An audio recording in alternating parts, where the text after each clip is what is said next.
Hi everybody, welcome to another edition of On Oshkosh. I'm your host Cheryl Hentz, joined tonight by someone who's been on the show a lot over the years and someone who this is his first time. So to my right, please welcome Steve Gohde. Steve is the Assistant Director of Public Works here in the City of Oshkosh. He's also the Utilities General Manager. We couldn't fit all that on the screen, so we've just got Assistant Director of Public Works up there, or will have. And of course, to his right, we have City Manager Mark Rohloff from the City of Oshkosh. Welcome to both of you. Thank you. Appreciate you guys being here. Pleasure. We've got a lot to cover, but Steve, I want to start with you because I know that you've got you've got some other obligations tonight. But many, if not all or most residents in the City of Oshkosh, I think, have gotten. Mine was orange. I don't know if there are any other color door hangers that you're putting on doors, but I got an orange one. Basically, letting folks know that the city water department would like citizens to allow someone from the city to come out and look at their pipes, test their water lines, and I don't know all what you're doing. But it's called a cross-connection water surface survey. And so we're going to, first of all, why does the city want to come in and look at our pipes? There's really two items. One is trying to identify the pipe material that's coming into your home, bringing water from the city's portion of your lateral that brings water, so that what that material is actually made out of.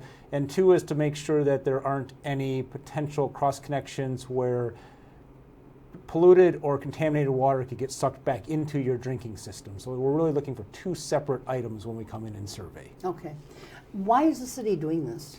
The city's doing this because it's mandated by the EPA and the DNR. Okay. So both of these agencies are involved with it. The EPA is pushing hard on the service line material, and the DNR is administering that from the EPA side, as the DNR is our local regulatory authority. And then the DNR is requiring the cross-connection control as a new means of kind of checking on this. We, in the past, just had to provide literature. The DNR said, no, now we need to actually start going into residential homes and making sure that people don't have boilers or sinks in their basement or water softeners that have the potential of letting contaminated water get back into the drinking water system. So people can't have water softeners in their homes? No, absolutely can have it. It just has to be protected so that it just has to have basically a backflow device so that it can't suck water from that water softener backwards into the system. I was going to say, there's going to be an awful lot of people upset. Oh, no, we're not. So you brought some show and tell items here. So tell us what you've brought, and are these the kinds of things that you're looking at or looking for? They really are, yes. So let's start with the service line material, or the pipe that's coming from the city's service connected to that into the home. Okay. So just for a little bit of background for everybody, the city owns the water main that's out and under the street, and they own the first portion of the service line that comes to your home, so basically from that main under the street to roughly the sidewalk. If most people may have seen, there's a little disc out in their terrace area in front of their home, usually a foot or so off the sidewalk. Sometimes it's in the sidewalk, sometimes it's in a driveway apron, but that's where the curb stop is. So the city owns from the curb stop out into the street. From that curb stop into the home and up to the meter is owned by the homeowner. It's actually the homeowner's responsibility to maintain. The EPA has said, we need you to get an inventory of that, figure out what those are, because they're very concerned about lead in pipes and wanting to have lead removed from the system over the next several years or decades, depending on how things shake out. So older homes typically either had lead pipe, which is this sample here. I'm going to try to not handle this too much, but lead, you can see, if you can see where it's scratched a little bit, it's nice and shiny. It's a relatively soft material. So it does scratch easily with the key. This chunk of pipe is a galvanized chunk of pipe. They look kind of similar to just, if you just see them, and this one's in pretty good condition, a lot of them are more darker and will look more similar to lead. They can also have joints and fittings put on them that'll make them almost indistinguishable unless you're actually trained to look at these materials. And why did you not want to handle this one so much? Because it is lead? This is lead. I don't want to have this on my skin and in that and actually ingest it or anything else. So it's lead's a health hazard. It's not good for people to ingest. Okay. So all right. So these, if you have a newer home, well, a very new home probably has a plastic pipe coming into it. If you have a home that was built probably, say, about late 50s, early 60s through the early 2000s, it probably has a copper pipe coming in. So the pipe looks like a penny. So we just need staff to get in there and build this database, because the EPA said we need to have a database of all of those private service line materials that's public facing, so it can be searched for. If someone wants to buy a home, they can look and say, okay, what does this home's what's this home's lateral made out of? We have to have that done and functioning by October of next year. So October of 2024, we have to have this database So you out got 10 months basically to get it done. Yes, and we've been trying for the last, since about 2017 to work on this, and it's been slow going. I've not heard anything about it until now.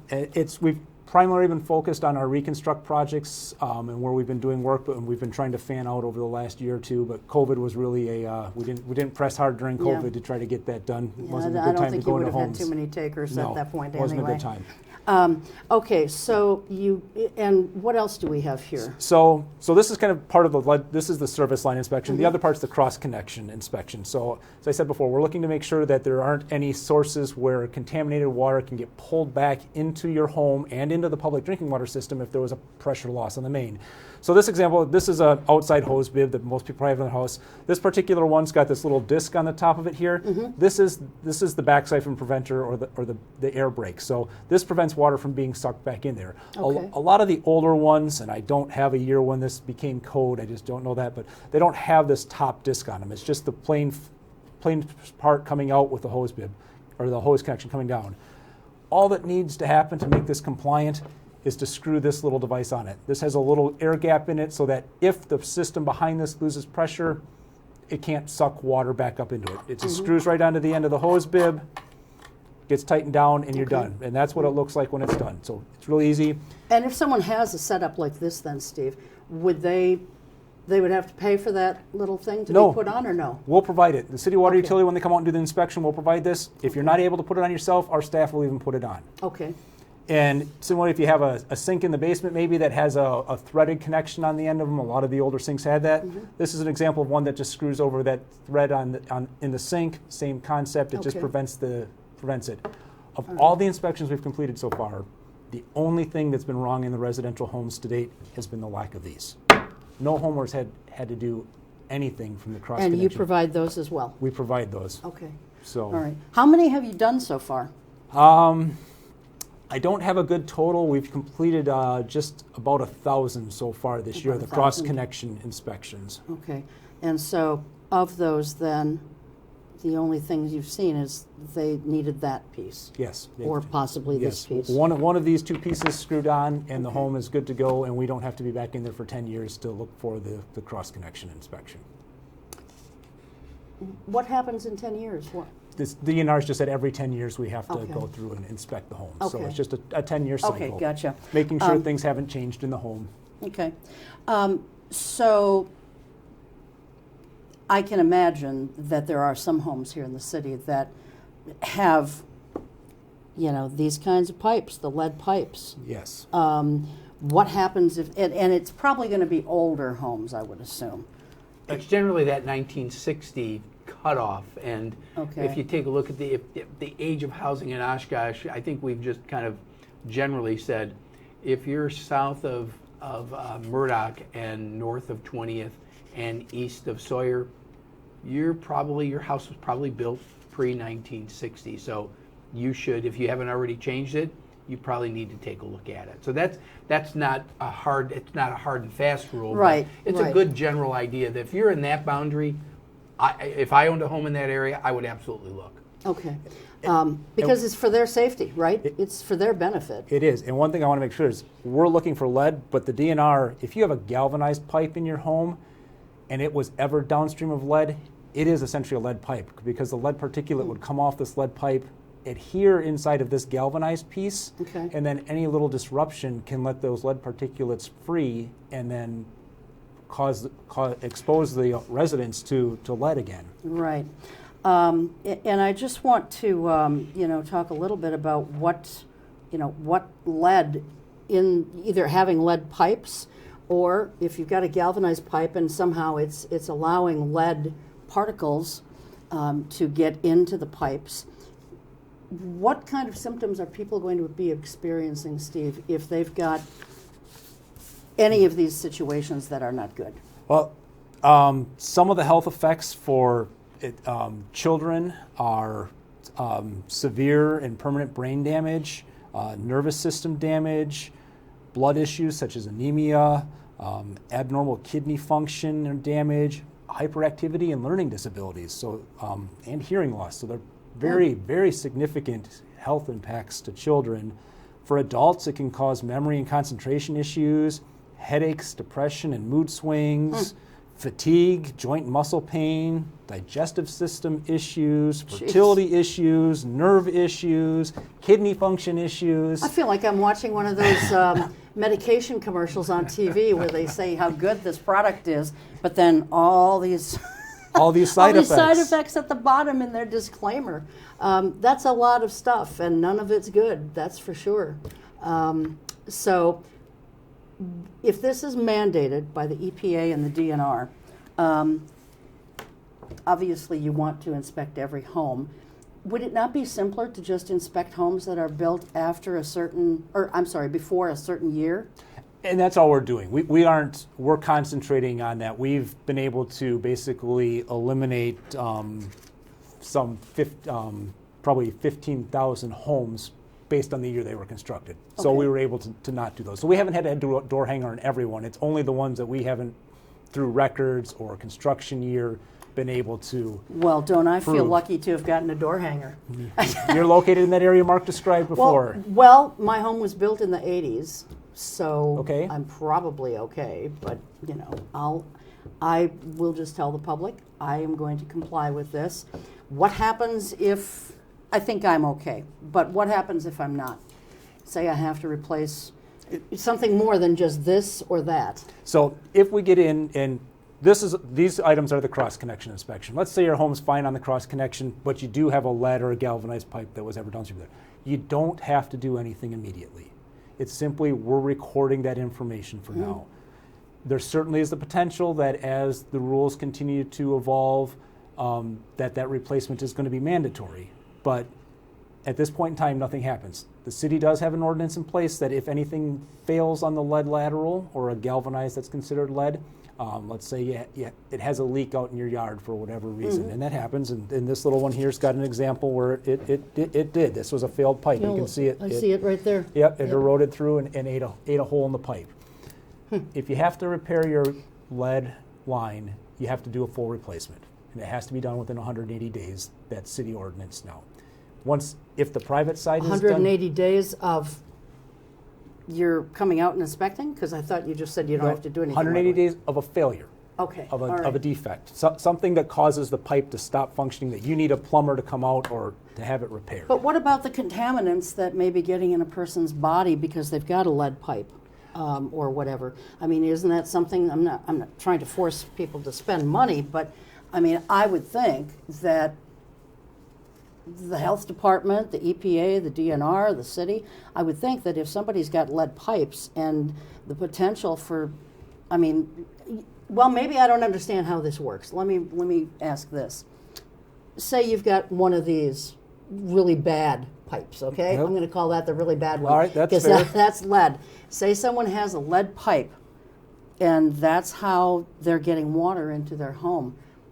Is there not the risk right then and there of them getting contaminated with lead? There absolutely is. There's just no requirement to immediately change it. Well, that seems stupid to me. It's a risk, but it's not. It doesn't say it's absolutely happening at that moment in time. But you have to ask yourself, do you want to assume that risk? And so the balancing act is getting people to be educated, and that's what I think the program that Steve's working on is to educate people to make an informed decision. Sure. And if I can add, there are steps people can take in the interim to really help reduce their exposure to lead at the time. Sure, what can they do? So anytime the water is set stagnant in the pipe for 6-8 hours, so you slept overnight, you're gone at work all day and the water wasn't run, before you consume any water or use any of that water for cooking, run the water until it gets cold. You need to get that lead line flushed out. The city's mains don't contain lead. Okay. So it's the small lateral line those were what were made of lead. So you need to run the water to get that flushed out. Another thing you do is the lead particulates over time will actually collect on the little screens or the aerators that are on sinks. Clean those out frequently. Get rid of any lead particulate that's hanging out on those screens, because that can reintroduce it. It can cause it to get, the turbulence can cause that lead to get dislodged and put in there. You can use a lead removing water filter. As part of the city's project, if we disturb a line, we do provide, and that's one of the requirements, so we provide a lead removal fixture. Looks like a Brita pitcher that most people are familiar with, but it's got a filter in it that's certified for lead removal. Okay. They do make them that you can screw onto your kitchen faucet as well, so you can get that. Don't ever drink or cook with hot water. Hot water absorbs lead much better. Use cold water for all of those activities. So don't cook, or what was the other one, Steve? Cook or drink hot water. Don't run your hot water from the tap and take a drink because you want a warm drink, or fill a pot for pasta with hot water. Yeah. Start with the cold water. Okay. All right. So we've got an address that people can go to online and sign up for booking their appointment to have someone from the city water department come out. There it is. It would be the one underneath. Now, if you're listening to us on the radio. Can I add a shortcut for that one? Yes. If they just go to OshkoshWater.com, it's much easier to remember for everybody. OshkoshWater.com. Yep, no spaces or anything, just OshkoshWater.com. Okay. The first big rectangle on top is sign up for your free lead inspection. Gotcha. Click on that tab, it'll take you to the next page, and then you can just click book appointment. You don't have to create a login or account or everything, just click book appointment and get there. So. Well, gosh, I wish I knew that before I typed all this in. OshkoshWater.com. That sounds great. Now, how long does it take for them to come out and inspect the pipes? The inspection usually takes 15 minutes or less. So Okay. it's a very short time. We have basically half-hour windows throughout the day. Every day that we have staff available, that basically that city's operating, we have appointments available. People can simply sign up. That time is when we're going to be there. We're not going to pull the 4-hour window stunt on you and say, yes. We'll be there sometime between 1 and 4. No, that time is when we're going to be there. Okay. If something comes up, you'll get a notification ahead of time that we can't make it for whatever reason. If we would have a major water main break in the city and the staff need to get to that could happen, but unlikely. Are you just testing residences or businesses as well? It's any property that has basically a smaller diameter water lateral. Okay. The larger laterals weren't made of lead historically, so Okay. it can be older commercial buildings that have the smaller diameter services, but it's really concentrated in that area where they're expected to be. If someone does have lead pipes, and let's just say at some point they either need to or they would like to get rid of them right now or in the very near future. I mean, I'm assuming depending on the size of your home, the cost for something like that is going to change. But I would think, we're talking several $1,000s here probably? The ballpark range is about $4,000 to $7,000 per home.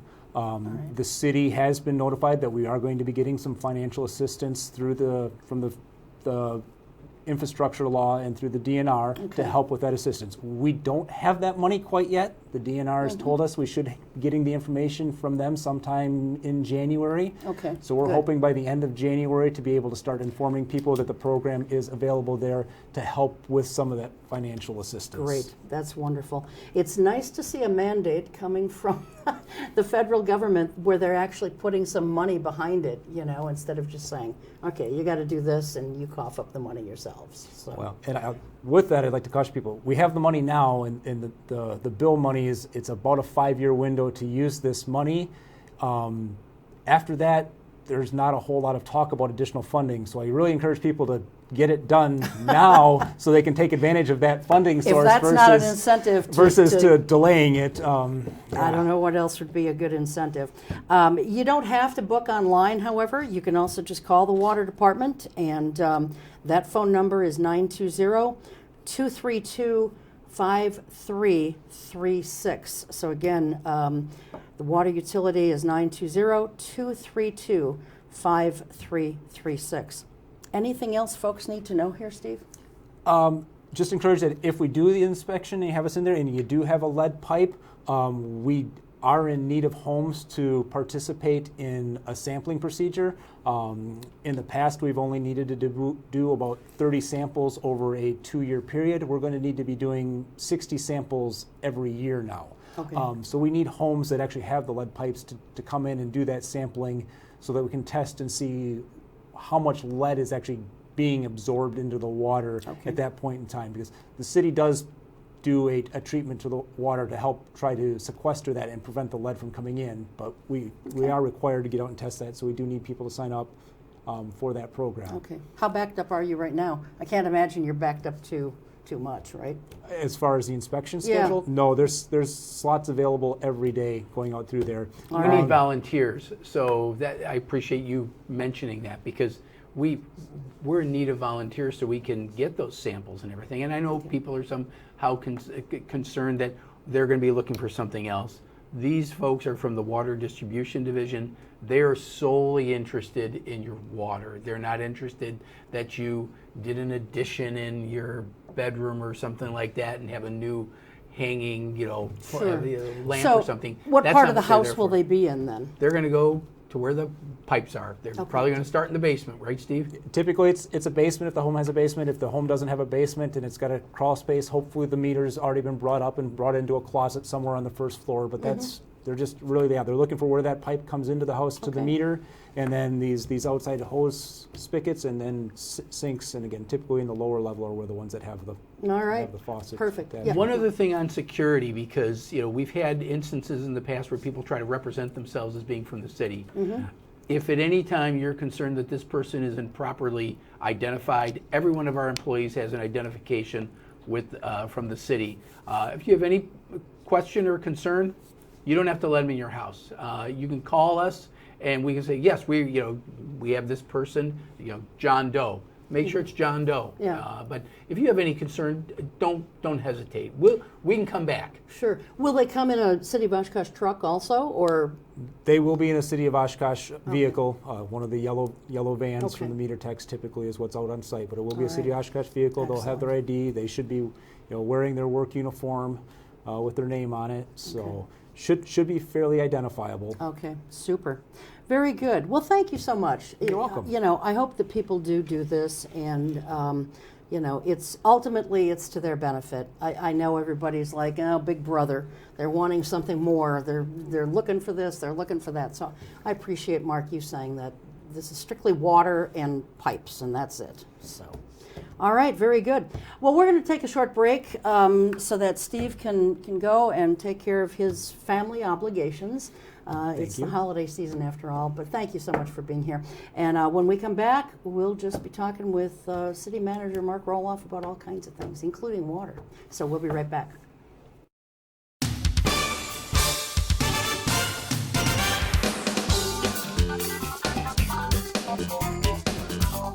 Roll over.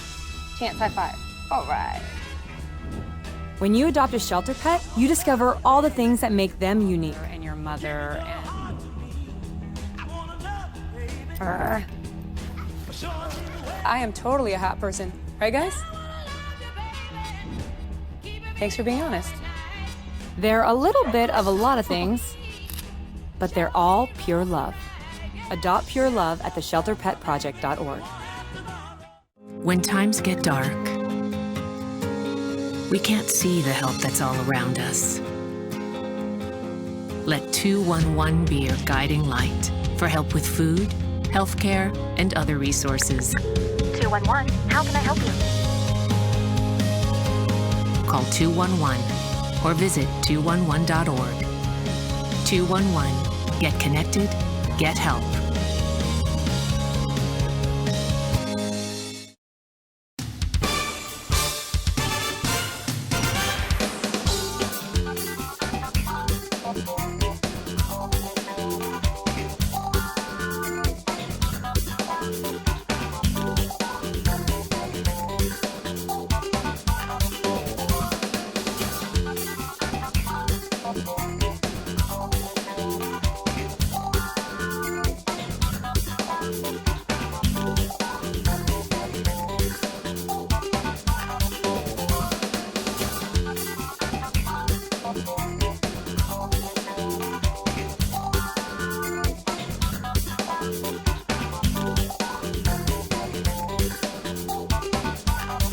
Hello again, and welcome back to the second segment of On Oshkosh.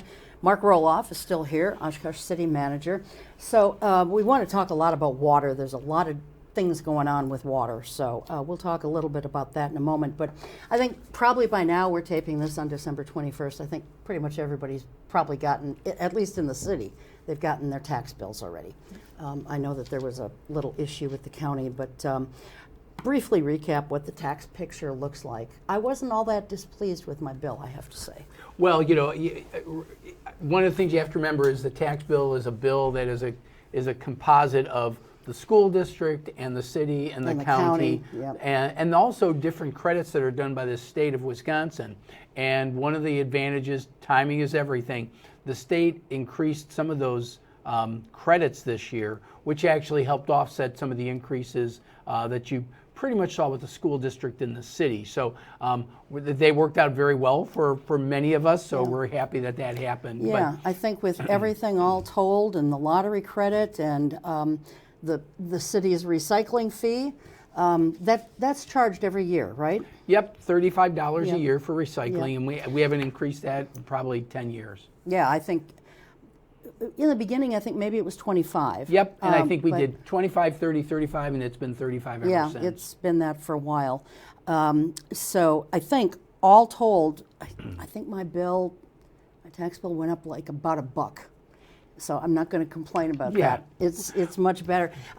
Getting more shared revenue from the state, would that have played a factor in keeping the bills low a little bit? It absolutely did, because inflation hit us pretty hard this year. Yeah, it We had to do a lot of catch up with employee wages to stay with the market. We've lost a lot of employees due to just age and everything. The baby boomers are retiring, and to replace those folks was a challenge because the market is so tight. We had to pay competitive wages, and so that part, and then things like gasoline, road salt. Should have kept Steve because a lot of that public work. The chemicals at our treatment plant went up 40%.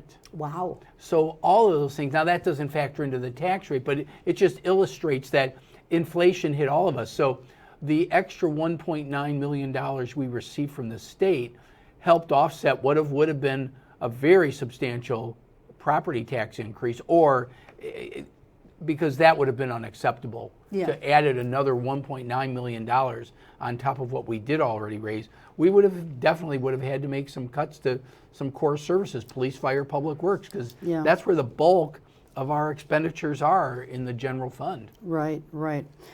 Well, let's talk about water. I mean, we've already got the the lead pipe. We got the thing. lead out. We got that squared away. But there's an intake pipe that provides Oshkosh residents with water, and that's been a problem for a little while now. You are now estimating that 60% is blocked by sediment, and I don't think people, maybe they don't really appreciate it. I know when I first thought about it, I thought, well, how big can this pipe be that's supplying all of us our water, 60-some thousand people, and yet it's 60% blocked by sediment. So how large of a pipe are we talking about here? The intake pipe is 60 inches in diameter, so 5 feet. 5 feet. And that is our primary intake. We have some old intakes that we left in place when we put the 60-inch intake pipe about 25 years ago. But those pipes, and this was really what caused the emergency, over time, those got damaged by ice shoves. So we had the ice shoves cause damage, and so when we did an inspection of the intake pipe, we literally have to send down somebody, a diver, to go down and go into the intake pipe and take a look. And at that time, it was about 50% covered up. That was back in May of this year. Okay. And we're like, we can't shut down the plant in the peak of summer. And generally, even though there's higher demand in the summer, the danger that really gets caused is in the winter. So we knew that we needed to get ready. So we declared an emergency. We didn't bang the drum about it because it was really get ready before winter hits. Yeah. And then when the DNR was, questioning the method we wanted to use, they weren't going to give us the permit. So Representative Lori Palmieri, thank goodness she had some experience on the city council and as mayors. So she within 48 hours, she arranged a meeting with the governor's office, and we laid out our case. And certainly there's environmental reasons that the DNR had concerns with the method we wanted, but it was the most efficient method to get it done as soon as possible. And the governor's office understood that, and the DNR basically gave us a letter. I don't think they necessarily gave us permission, but they didn't prohibit us either. But it was like, we understand you're going to do this. And it's like, we need to get this done. And we're going to make sure, because all we're doing is pushing out into the lake what the lake gave to us. And it's called the water filtration plant. So all the real fine materials and everything, we filter that out before it gets into the water system. This is just, it's sort of the bigger stuff that it's too big and lazy to make it all the way into the plant, but it makes it into the intake pipe, because the intake pipe is sucking in the water. Sure. It's pretty much sand and zebra mussel shells.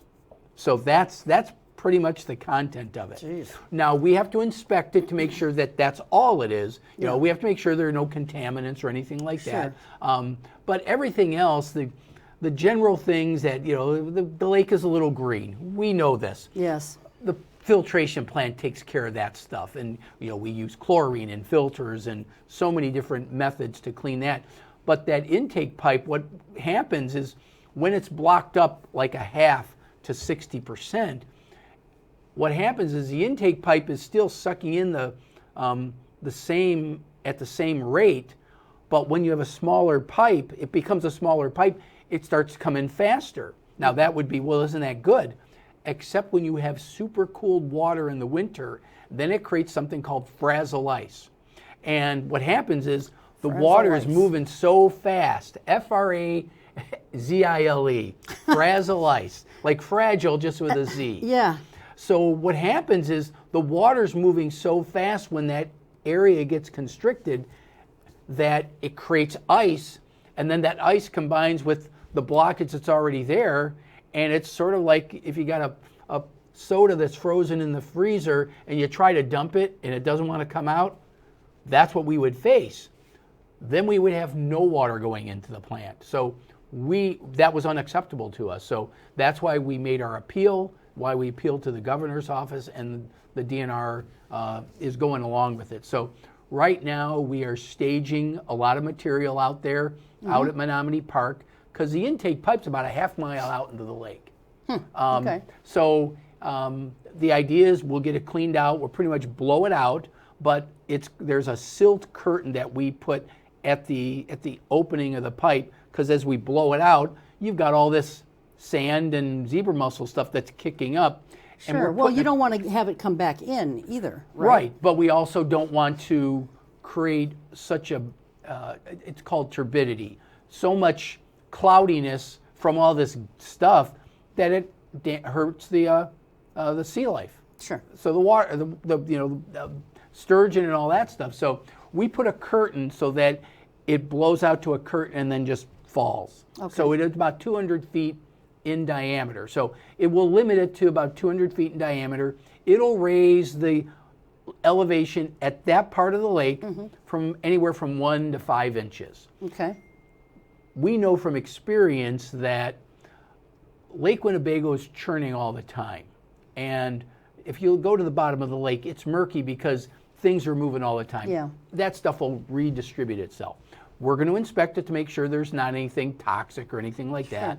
And we're not expecting that because we do tests on the water all the time, and we don't have those problems. So we're not expecting it to be in the sediment either. But we got to get that sediment out so that when we're starting to pull, we only use about 5 million gallons a day in the winter, but we're 13 to 20 million gallons a day during the summer. Wow. And we want that pipe has to be nice and wide because we have to plan for the busiest day of the year, even if it only happens one day a year. Yeah. And our standard is It's the maximum usage, the hottest day, maximum domestic usage. You and I drinking water, and a fire that requires a flow of 1,500 gallons a minute for 3 to 4 hours, I believe it is. So we've got to be able to be ready for that amount of demand. And if our pipe's closed, we're going to get half that volume, and we're going to have a problem in the summer. So this was absolutely an emergency. So when's it going to be cleared out? And, well, I guess a couple other things related to that. When will it be cleaned out? Will residents notice any difference while it's being cleaned out? And what will the city be doing to ensure that this does not come back into the pipes? I'll do the easy one first. Okay. You won't notice anything. All right. Because the filtration plant takes care of all that. Okay. It'll be done, our goal is for it to be done by January 1st, but we've given them 18 days to do it. They think they can get it done in 4 to 5, so we're hoping they can get it done. They're going to start the day after Christmas, and we want to get it done before water gets too cool. Thank goodness it's been warm recently. Yes. So the frazzle ice danger today is not a danger, but and we're only using 5-6 million gallons a day, so it's not a danger to us now. But if we let it go, and when it gets cold, because we know when it'll get cold eventually, but the idea is to have it done no later than the second week in January. Okay. And then what was your other question in terms of how will it be prevented from happening again?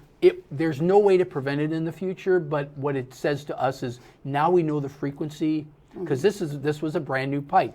This was our first inspection. Generally, from what we hear from other folks, 15 to 25 years is, you've got to clean out every 15 to 25 years. So I suspect in about 15 years, we'll send down a diver, take a look, see how it's going. And if we start getting buildup, then we're going to have to hire this same type of company to come, and they go into the intake pipe, then turn around and blow it out. And so that's oversimplifying it, but it's sort of like a straw that gets stuck. And how do you clean out the straw? Yeah, like if you're drinking something that has ice in it, a slushy, and the little chunks of ice get in the straw, you can't suck up the drink that you're trying to drink. So if they can put a screen up, or a curtain, if you will, to keep the sediment that they're going to be blowing out from endangering or disrupting the sea life that's in the lake, why can't they put some kind of a curtain or a screen on this big 5-foot pipe that at least can keep out some of this? It would probably cause too much build up there, and we wouldn't get the pressure. So that's what you should have had Steve stick around for that type of. Now you're asking engineering questions. He's our water pipes guy, right? Everything I just told you, I learned from Steve and James Robbie, our director of public works. I mean, I'm blessed with great people who explain it to me, and so I can answer most of your questions. Sure. Well, and we appreciate that. Well, let's talk about residential development, because boy, that is that's a sticking point for some people these days. And the one in particular that's in the news is a development by Red Earth Development LLC. They're the company doing this project, and it's on Lake Butamore Drive. And so if people haven't been following this, the size of the proposed development was a sticking point. And correct me if I have this kind of screwed up, because it has been a little bit of a sticky widget, and it's been a little confusing, I think, for people. But as I understand it, it was proposed at one size, which was 4 stories. The city said, no, it needs to be at 3 stories. And this is a big development. We're talking 500 and some units here. Yep, a little over 500. Let me get to my notes here. It's on another page. 522 units. So the city said, no, three stories. Then the developer came back and said, okay, here we've got all of our images and so forth at 3 stories, but we'd like some TIF money to offset the money that we're going to lose because we're at 3 stories. Do I have it right so far? Yeah, pretty much. Okay, and so then Now again, we're taping this on the 21st of December. On December 12th, this came back before the City Council, and City Council approved it at 4 stories. Yes. Okay. And so For just phase 1, because all they got approved was for phase 1. Okay. And so there's like Phase 7. 1. There'll be All right. 7 phases. So 7 phases. for phase and 1. And when is phase 1 going to kick off? I'm guessing right now, because of winter, you're probably going to see it sometime in the spring. Okay. All right. Phase 1, spring, probably. And so will they have to go through the same process then with the Plan Commission and the Council for every additional phase? Well, one of the things is that there's something called a general development plan where they give a general idea of what the property is going to look like. And the Plan Commission had approved that general plan, and so did the Council. The general plan anticipated 4 stories. When the specific plan went to Council for just phase 1, that's where the idea came up of, well, what if we just do it at 3 stories? And at that point, the Council said 3 stories for phase 1. But as the developer looked at it, said, we have to assume that whatever gets approved in phase 1 is very likely going to continue for the remaining phases. And that's an assumption that they made, which I thought was a reasonable assumption to make. Sure. And that's where they came up with, they were going to lose about 100 units. So then it was down to 400, and then they had these other things. What they showed us was that things like an elevator, which is required above 2 stories, and anything above 5 stories actually gets into other more costly things. Sure. So 4 is kind of a sweet spot for these types of folks. So if you knock it down to 3, then the efficiency of the elevator is diluted a little bit. So that's where they were coming from, and just showing that with 100 fewer units, that's going to be fewer revenue, and they showed that it was going to cost them about $10 million more over 15 years, or close to $10 million. And they said, would the city consider a TIF for that? And I said, that's a lot of money, and they had asked about TIFs before. I know there was some confusion about that. Nobody asked me. And I was like, they asked for TIFs, and I wasn't inclined to do it for a couple reasons. And we've had discussions about TIF for years, Cheryl. Yes, we have. Green space TIFs, meaning piece of land that has no contamination, nothing to be concerned about. We haven't done residential TIFs or even multifamily TIFs, because it just, frankly, the private sector needs to do those. We've done a lot of TIFs with apartment buildings, downtown redevelopment areas, that these things wouldn't develop without it. And I shared that with them and said, look, I have some concerns about that. But given the circumstances that were here, it's like, I understand the justification you have for a TIF here, and it was imposed not by you, but by the council. I can show them the numbers and let them see what they want to do. And the council saw it and said, this is unacceptable. Right. And I had some new council members, and they said, why don't we just go back to the 4 stories then? And so that's how kind of that unfolded and everything. Yeah. See, I'm trying to envision the big picture here. When I hear things about an elevator is not going to be as efficient with 3 stories as opposed to 4, to me, and I'm not an engineer, as you well know, so nor are you. So I don't understand how it's less efficient, because it's... Well, it's the cost. It's the cost, because the cost of an elevator shaft and the elevator cab and everything is the same, regardless of the number of stories. So once you've done that, you have to put the same amount of money in an elevator for a 3-story as a 4-story. Right. But I'm thinking, okay, it's not having to go up and down as high. It's the capital cost, not the operating cost of the extra electricity. Okay. It's the capital cost. And, all right. That's so why they got no TIF money then? Correct. Okay. And is it safe to assume that they will not be getting TIF money in the future? I would say that's pretty safe to say. Okay. I have some goals that I would like to see more residential development in that area of town. That is one of our opportunities for residential growth, and we do not have a lot of room for single-family residential growth.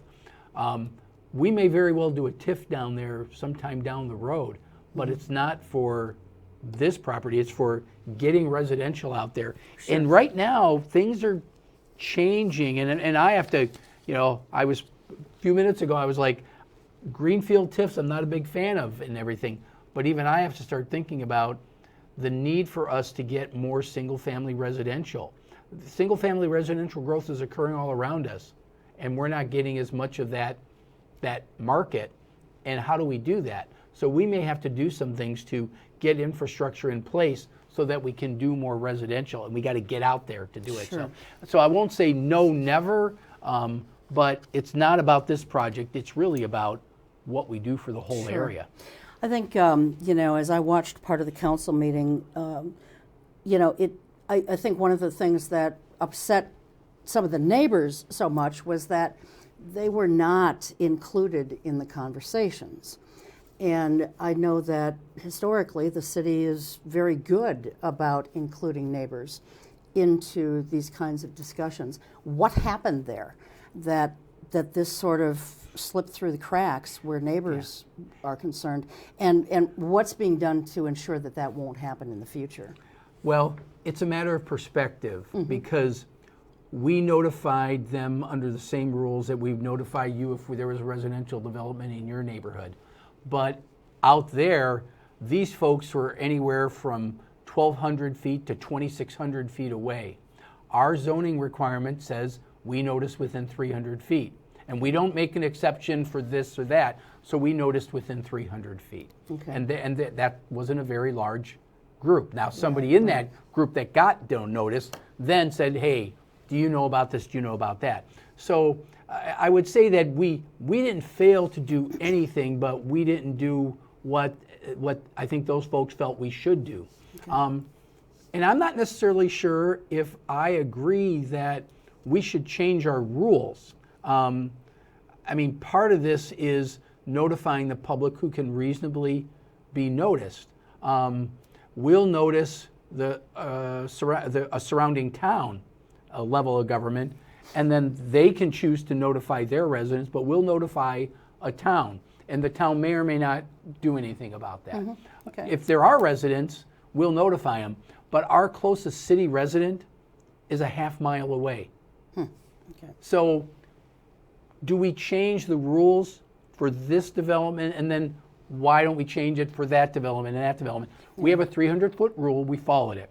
Once those folks came out and said, hey, we've got some concerns about it, the Plan Commission asked staff to hold a public meeting.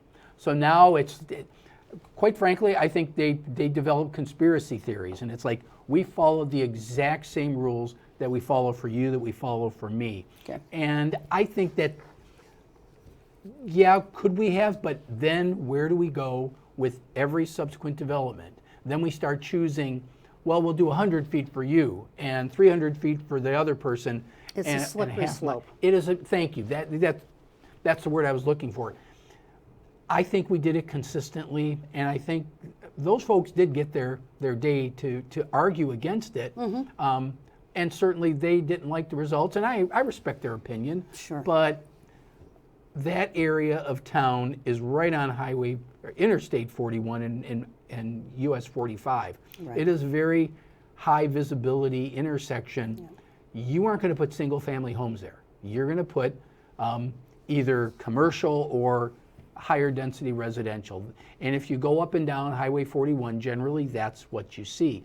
And anytime I've seen single family homes along the interstate, trouble's brewing, because the noise will eventually, and single family homeowners are more vocal about that. And I've seen it. I saw it in a community I worked for previously. And it's like, what are you going to do about the highway noise?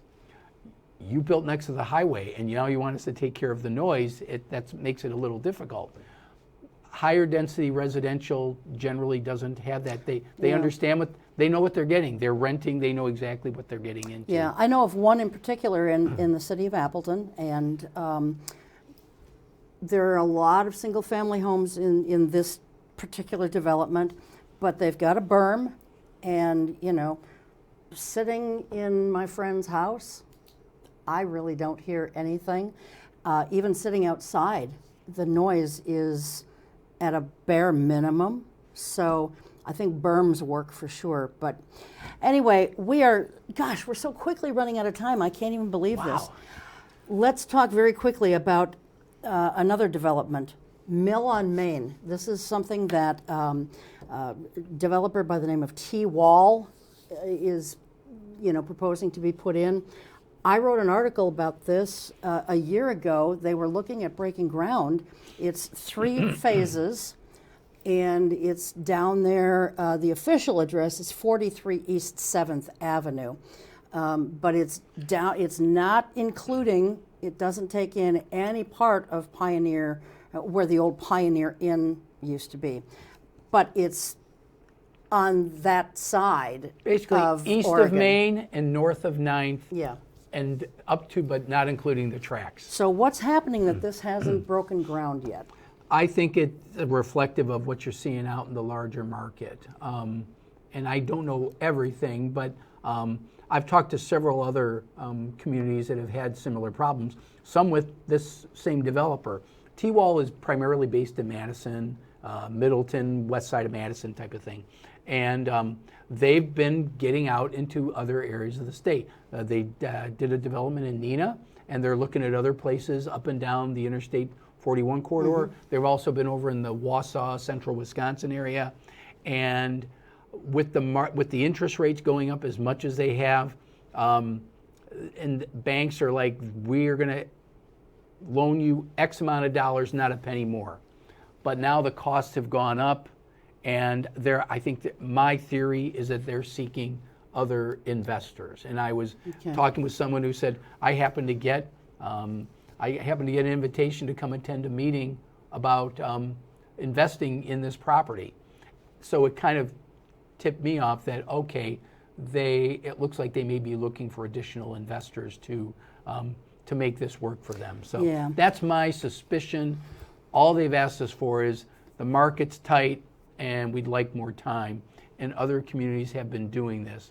Eventually, we're going to have to say, you know, push going to have to come to shove. But knowing that the same thing is happening with other developers in other communities, it's a pretty common thing. And that's why some of this has been slow. Yeah, I mean, so, and you and I have talked about this before, and I know our time is very short here, so I'm not going to dwell on this a whole lot. But I feel that the city, and please help me understand why the city is not, and maybe you guys are, seeking developers to put up some, not necessarily single-family homes, but if we need X number of housing units by 2030, I think is what I saw in one of the housing studies.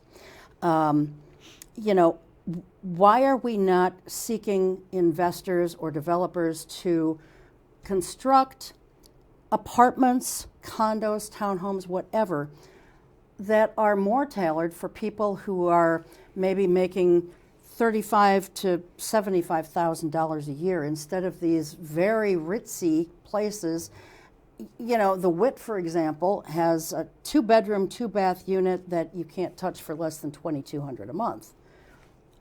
I certainly can't afford something like that, and I personally don't know of a whole lot of people who can. That's not to say that there aren't people out there, but I think there's an awful lot of people who can't afford that, but they can't afford to buy a house right now because of the situation with the market and interest rates and so forth. Why can't we build more things that are, you know, tailored to and would be helpful to people who are more moderate to low to moderate income? We just completed a housing study that took a look at where our gaps are. And our gaps are at the very high end and at the very low end. When did you do this study? This was... was this the 2021 or the 2022? 2021 study, yeah. Okay, and so, but that detail demonstrated at the high end and the low end. And when I'm talking low end, I'm not talking about moderate income people. I'm talking about low, very low, and extremely low, not even low income. I had somebody argue with me, you know, we have a low income housing problem. We don't have a low-income housing problem, but we do have a very low and an extremely low. So it's a legitimate issue. But we don't own all the land. So when you're talking about the T-Wall site is, are we going to put in lower income properties there when the highest and best use says, well, you're going to get better tax base giving it to somebody who's going to be doing that. But we just had approved by the council just the other night over on Jefferson Street, north of Irving, north of Irving, a site, and we've been land banking that for a number of years, that will have, not only will it have properties for very low income individuals, but it'll also include a daycare center that accommodates second shift as well. So wonderful. With all the controversy of the Red Earth development, that was approved by council without a peep. But the council, if you watch the meeting a little more detailed, because everybody was looking for the Red Earth development because it was controversial. Yeah. The council was very complimentary that this is exactly what we need. And That's for those, we need to do more of those. How many units will be there, Mark? Do you know offhand? Oh gosh. It's okay if you don't know. That's fine. But I am glad. I'm really delighted to hear that because I think that the tiny house village or tiny village, whatever its official name is, I think that's a great idea. But that's designed to be transitional housing. Transitional. It really is meant to bridge. And it would be great if we could get some other properties rezoned to accommodate more tiny homes or not quite so tiny homes, but not a McMansion kind of thing, where people can buy or rent, and it doesn't have to be transitional housing. A lot of it involves, how much are we willing as a community to subsidize that? Because to make it worthwhile for a private developer to do something, it's still, they're in business. Mm-hmm. And so they're looking for how is this going to work out for us? Yeah. With a combination of funds that we've accumulated over the years, it was a little over $1 million. We're subsidizing that development for the low-income housing to the tune of $1 million. Not with a TIF, not with anything like that, but with some housing money that for low and moderate income individuals. So this is very low income. We're going to be able to do that, but it's costing us $1 million to do it. So when will that project on Jefferson start? Oh, I'm hoping that it starts this spring as well. All right, excellent. Once again, we've not gotten to just about any of my questions here. We've covered just a small section, but it was good information, and it was information that needed to be gotten out. Yeah, so, thanks for asking him. I can come back, Cheryl, don't worry. I'd like to have you come back sometime in the spring. Yeah, we've been talking about spring. I know, we got to do that. Yes. But anyway, I thank you for being here, and as always, for your insights and your thoughts and being so forthcoming with information. So thank you. Happy to do it. I really view what you do as a public service, and it's a different forum, so it's a little more relaxed, but you don't shy away from asking me a question or two. And that's I try okay. not to. But that's part of what we do, and I think giving some depth to these issues really helps. So thank you for having me. Oh, absolutely. So I want to say thank you again to both Steve and Mark for being here. We appreciate all the information and their time. And as we wrap up the show, I also want to say a thank you to all my guests this past year, 2023. This is our last show of the year. And I want to say thank you to my very hardworking and talented crew. And of course, most of all, to all of you who watch the show, listen to it on the radio, watch it on YouTube, however you see it, we appreciate your viewership and your listenership. And we hope that you will continue to keep your eye on us in the new year. We're going to keep our eye on Oshkosh.